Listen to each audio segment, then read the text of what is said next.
Fala galera do C3, nosso bate-papo de hoje vai ser com ele, Marcos Reis, diretor comercial da Porto Belo. Nosso bate-papo vai ser sobre tecnologia, indústria 4.0, industrialização, um assunto que o C3 vem falando durante todo esse ano.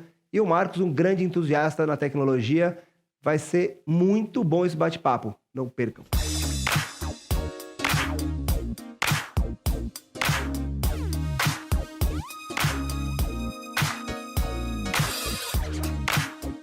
Marcos, seja muito bem-vindo ao nosso C3 Talks. É um prazer ter você aqui com a gente. Segundo ano de Porto Belo no C3, né?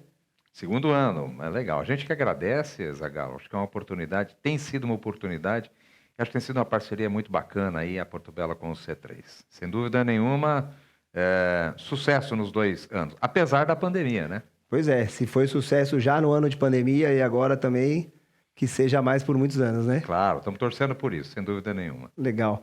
Marcão, nosso papo hoje vai começar com uma coisa que o C3, inclusive na pandemia, começou a defender com muita força, que é a industrialização na construção civil. A gente entende que existem algumas barreiras ainda, mas também acreditamos que é uma mudança que é inevitável. Queria que você falasse um pouco o que você sente como indústria, se o mercado está preparado para receber o que vocês têm hoje como industrialização e se você acredita que isso vai ser uma mudança rápida, lenta, como é que você percebe isso?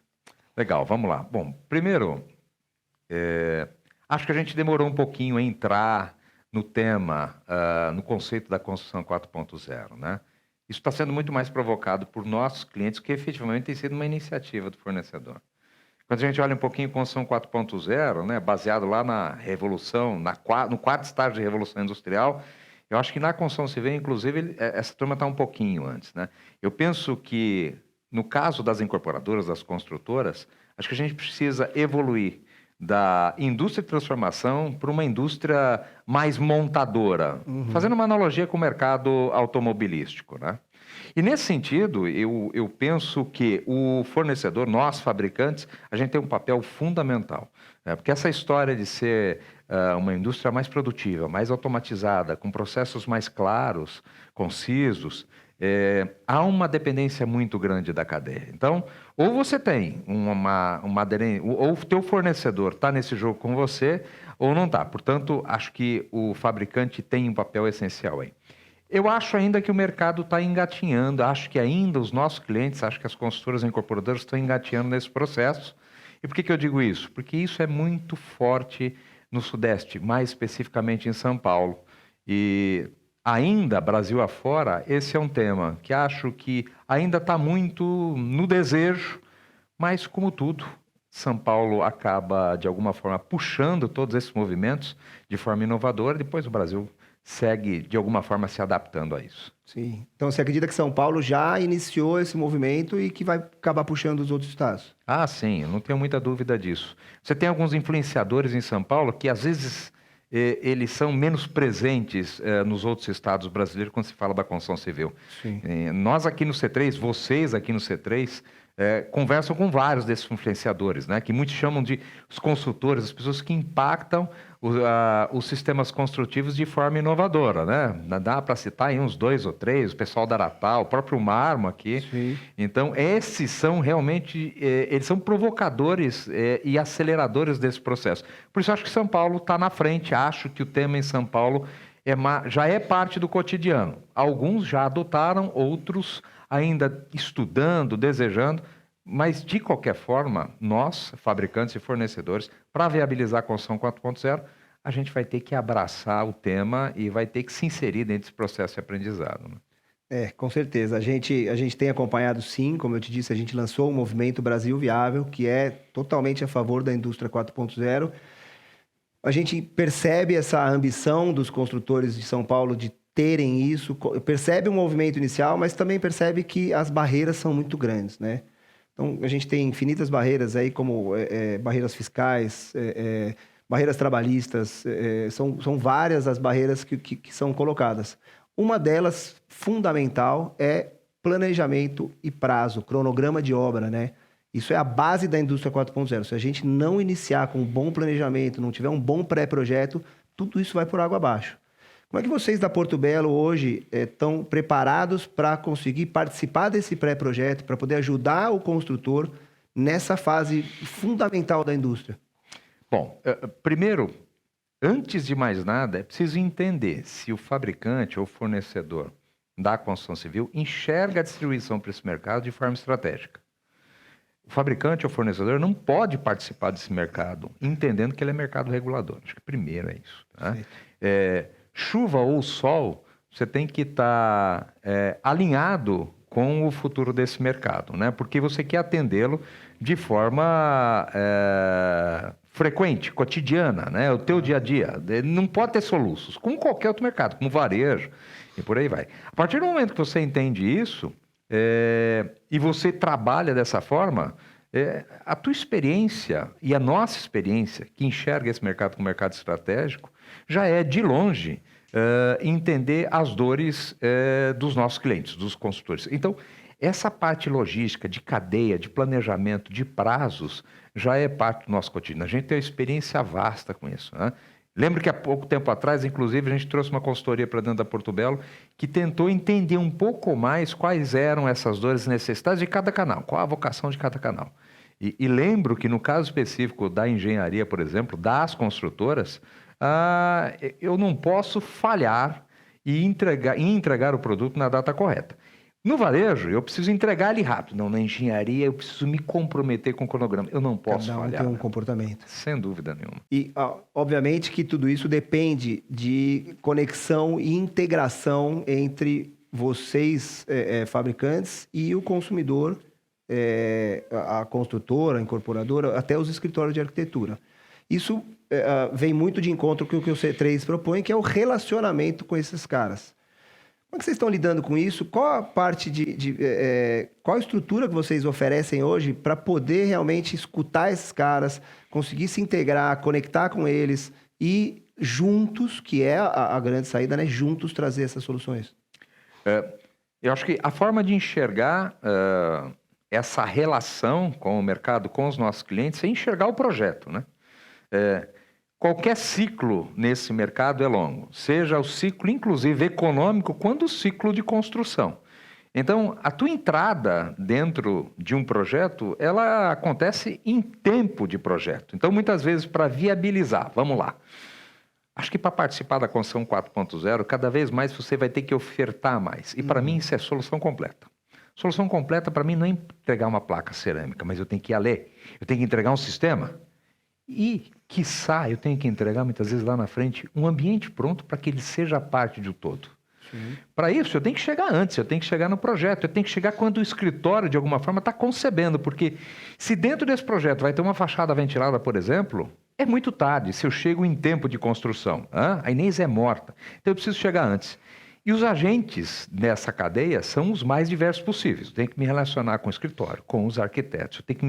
Eu tenho que me integrar com esses consultores que a gente citou antes para prever inovação e, de alguma forma, estar aderente a essa inovação.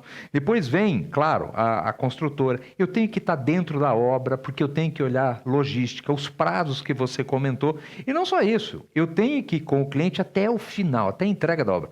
Não significa que quando eu entreguei meu produto, por exemplo, para a obra, o trabalho está realizado, está pronto. Não, a gente vai até o final. Então, a gente já tem uma certa experiência com isso, Zagallo. Acho que isso nos favorece bastante, mas tem muito que aprender quando a gente fala de construção 4.0, sem dúvida. Sim, com certeza. Uma coisa que você falou que é muito importante, né, Marcos? Que eu acho que é o que as pessoas, os construtores estão procurando. É sistema. De novo, você falou muito brilhantemente. Você não é um vendedor de cerâmica, não. Né?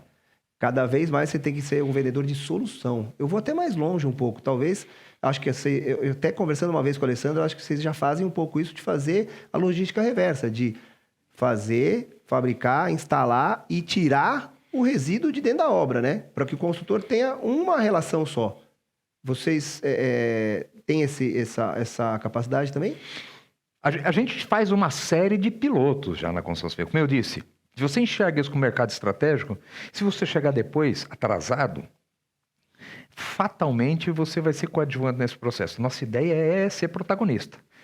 Eu quero, inclusive, estar mais perto desses consultores que estão pensando daqui a alguns anos, para quando chegar lá e a construtora precisar do produto, precisar do serviço, precisar da solução, eu tenho aquilo pronto. É isso aí. E a gente faz sim, né? Então, quando a gente se preocupa com a construção 4.0, e eu falo de sistemas, eu estou entregando para o cara um bloco pronto, uma parte da construção dele pronta, e eu estou tirando uma parte do galho ou do problema que ele tem muitas vezes com mão de obra. Exatamente.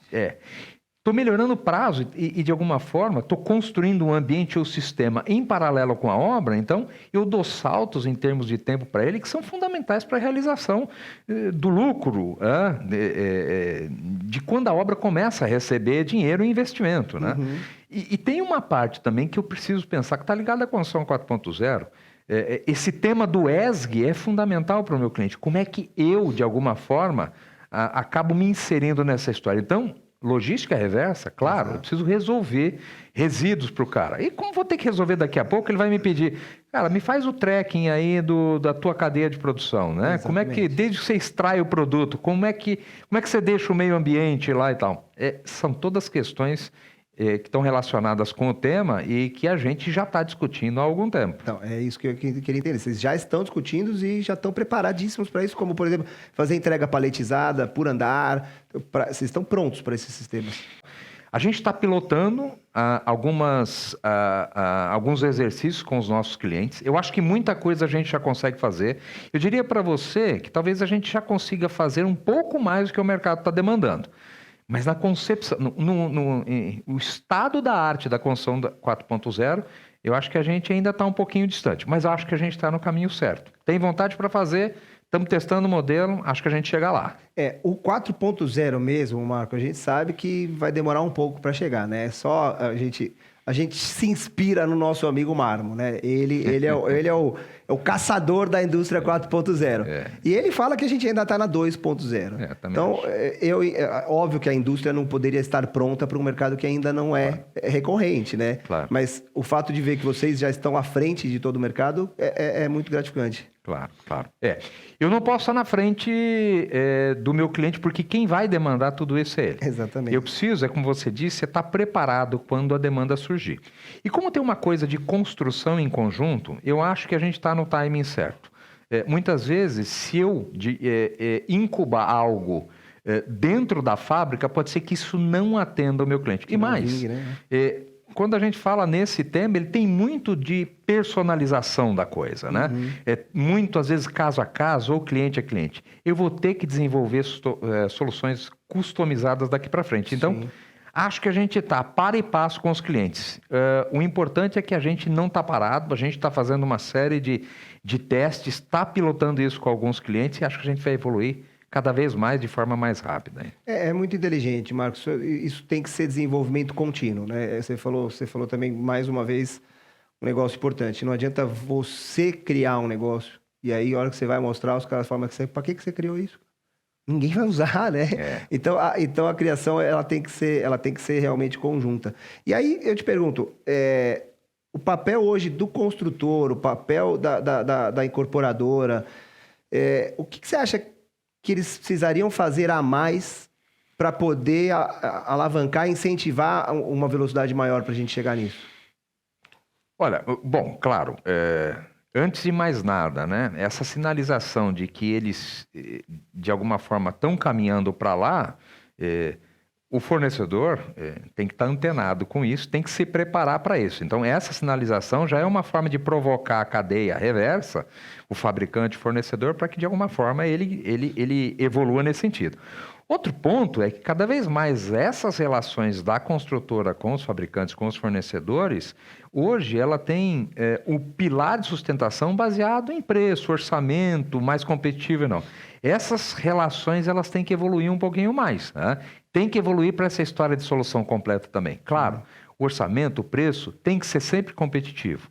Mas muitas vezes haverá restrições técnicas baseadas no que o fabricante ou fornecedor pode ou não cumprir em relação à demanda da construtora. Então, acho que normalmente vai haver uma maturação da relação comercial entre construtora e fabricante. Eu desejo muito que isso aconteça porque o quanto mais preparado eu tiver, mais diferenciais competitivos eu vou ter em relação aos meus clientes. Claro, com certeza, né?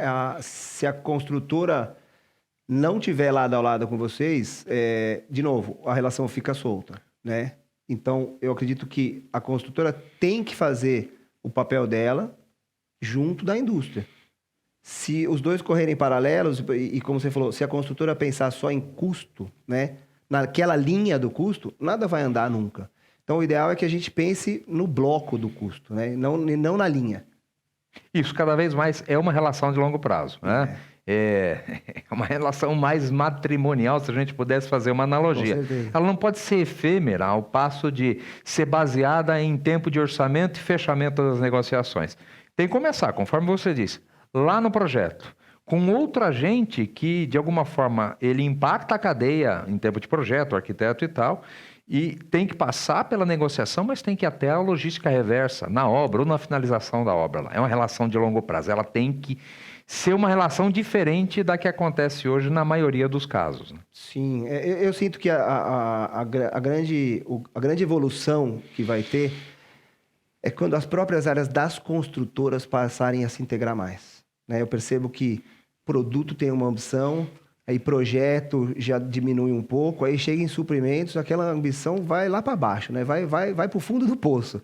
Então, eu acho que o dia que suprimentos estiver alinhado com o projeto e suprimentos entender, olha, tudo bem, essa peça custa R$1 mais caro, só que a planilha final vai ficar 10 centavos mais barata, né? Aí eu acho que a gente tem uma coisa que vai funcionar. Acho que você tocou num ponto crucial aí. Essa relação, se a gente pudesse usar um exemplo ou usar uma analogia, ela não pode ter um único ponto de contato, que é o vendedor. Exatamente. A área comercial.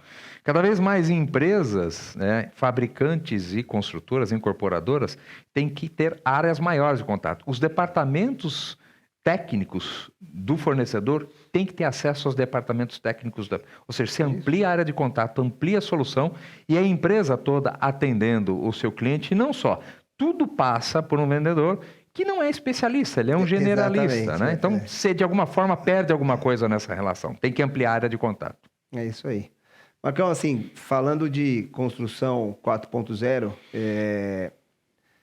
eu sei que vocês têm recurso para ajudar todas as empresas, nós já falamos disso, mas tem uma coisa hoje que, se não tiver totalmente implementada, tudo isso que a gente está falando vai por água abaixo, que é a Biblioteca BIM, né?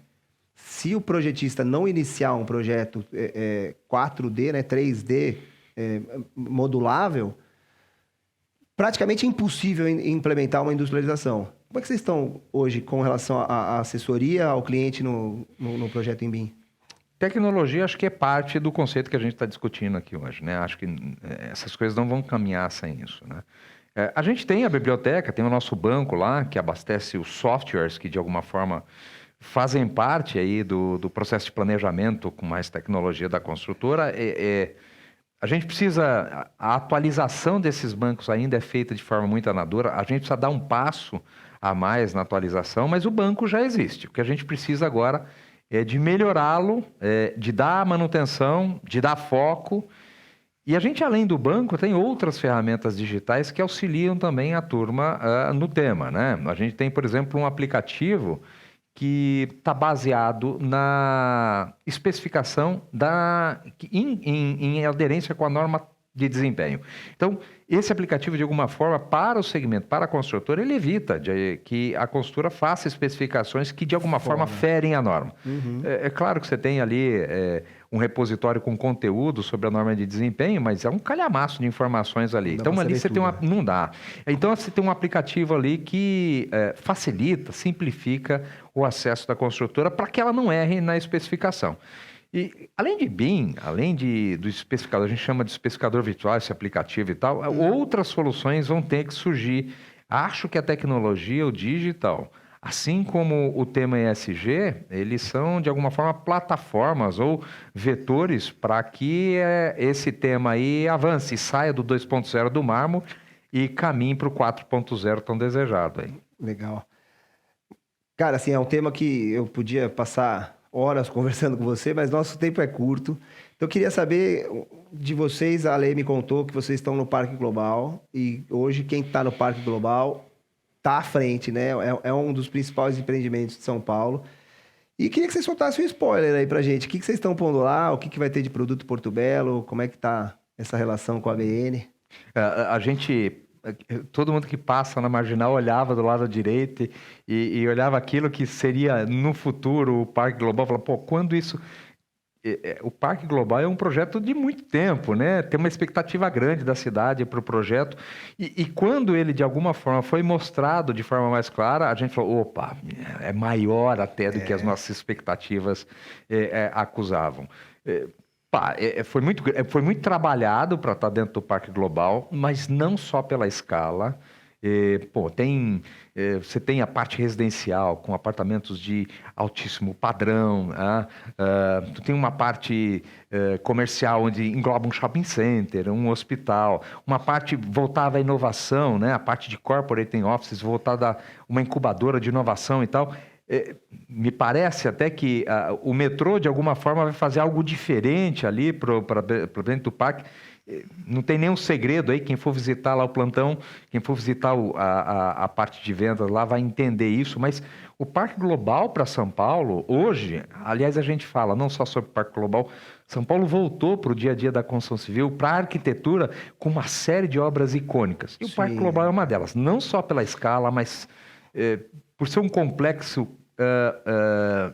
multifacetado, com residencial, corporativo, comercial, shopping center. A gente imagina que lá nós vamos ter vários desafios nesse sentido, né? No sentido técnico e de atendimento. Uma obra tão complexa assim, a gente tem uma série de outros exemplos. A gente teve lá na Vila do Pan, no Rio de Janeiro, uma obra enorme, gigantesca. O próprio Eixo Platina aqui, é outro ícone. É o maior edifício de São Paulo. A gente fez toda a fachada, envelopamos o prédio, ajudamos o pessoal da porta, desenvolvemos um produto daquilo. Então, a expectativa em relação ao Parque Global é entusiasmante e, ao mesmo tempo, a gente sabe da responsabilidade que é atender uma obra daquele porte. É entusiasmante e preocupante. Preocupante. Não pode deixar a bola cair quando a gente fala de Mas esses desafios são incríveis, né, Marcão? Se a gente não tivesse desafios na vida... atender a construção civil é isso. Já é um desafio. É um desafio. É isso aí. Por isso que isso tem que ser estratégico. Ou seja, a empresa precisa entender que quer... não se trata de vender um metro a mais ou a menos dentro da construção civil, mas uma responsabilidade com o futuro desse mercado como um todo. É assim que a gente enxerga. E vocês estão à frente mesmo de muitos dos que eu conheço que já vendem na construção civil. Vocês têm uma área de engenharia dedicada, vocês têm pessoas dedicadas, vocês têm...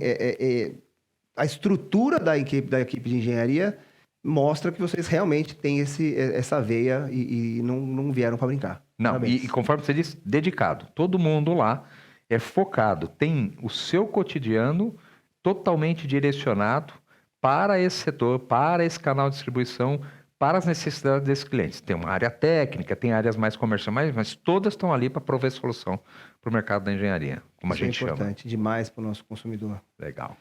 Marcão, de novo, podia passar horas aqui conversando, mas temos que deixar assunto para as próximas. Tá certo. Então, mais uma vez, queria te agradecer de vir de tão longe, de um lugar tão gostoso, mas um pouco mais distante, né? Claro. Para vir bater esse papo com a gente. Eu que agradeço a oportunidade. Sempre é entusiasmante falar, não só do tema, mas do mercado da engenharia. Como eu disse, é a praia da Porto Belo, então a gente fala com entusiasmo. Legal. Obrigado. Obrigado a você, Zagalo. Um abraço grande. Um abraço para você.